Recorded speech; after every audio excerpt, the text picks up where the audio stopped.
ప్రతిష్టాత్మకంగా ప్రవేశపెట్టిన సన్నబియ్యం పంపిణీ కార్యక్రమాన్ని పడినేరు ఎమ్మెల్యే పాయం వెంకటేశ్వర్లు ప్రారంభించారు. భద్రాద్రి జిల్లా రేషన్ బియ్యం లబ్ధిదారుడు ఎర్రయ్య ఇంటికి వెళ్లి సన్నబియ్యంతో చేసిన వంటలతో ఎమ్మెల్యే భోజనం చేశారు.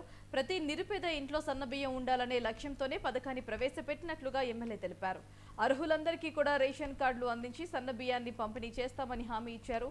తెలంగాణ ప్రభుత్వం ప్రజల సంక్షేమానికి నిబద్ధతతో పనిచేస్తుందని ఎమ్మెల్యే పాయం వెంకటేశ్వర్లు అన్నారు.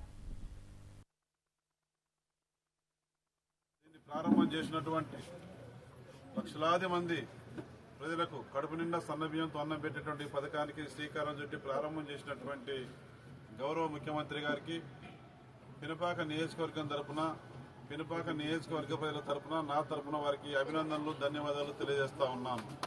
ఇవాళ నెల నెల రేషన్ కార్డులో మనిషికి ఒక్కరికి 6 కేజీల చొప్పున, రేషన్ కార్డులో 5 ఉంటే 30 కేజీలు నెలకు, 6 పేర్లు ఉంటే 36 కేజీలు.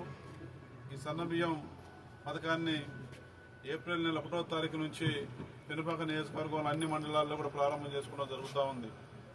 సన్నబియ్యం తీసుకున్న తర్వాత పేద ప్రజలు చాలా ఆనందంగా సంతోషాన్ని వ్యక్తం చేస్తూ ఉన్నారు. గతంలో దొడ్డు బియ్యం ఉండేటివి, తినడానికి కూడా పనికొచ్చేటివి కావు. మరి అవి బ్లాక్లోకి వెళ్ళేటువంటి సందర్భాలు మనం చూసాం. కానీ ఈ రోజున సన్నబియ్యం అంటే కోటేశ్వర్లు, ధనవంతులు, బాగా బలిసిన వారు తినేటటువంటి బియ్యం సన్నబియ్యం. బయట మార్కెట్లో 1 కేజీ బియ్యం కొనాలంటే 60 రూపాయల నుంచి 65 రూపాయల వరకు కేజీ బియ్యం.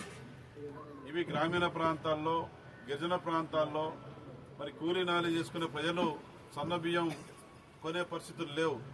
ఆర్థిక స్థితిగతులు బాగోలేకపోవడం వలన దొడ్డు బియ్యం తప్పని పరిస్థితుల్లో తినే పరిస్థితి ఉండేది. మరి అటువంటి దొడ్డు బియ్యం పక్కకి నెట్టేసి పేద ప్రజలందరికీ కడుపు నిండా సన్నబియ్యం పెట్టాలని చెప్పేసి సన్నబియ్యం పథకాన్ని ప్రారంభం చేసినటువంటి మరి గౌరవ ముఖ్యమంత్రి గారికి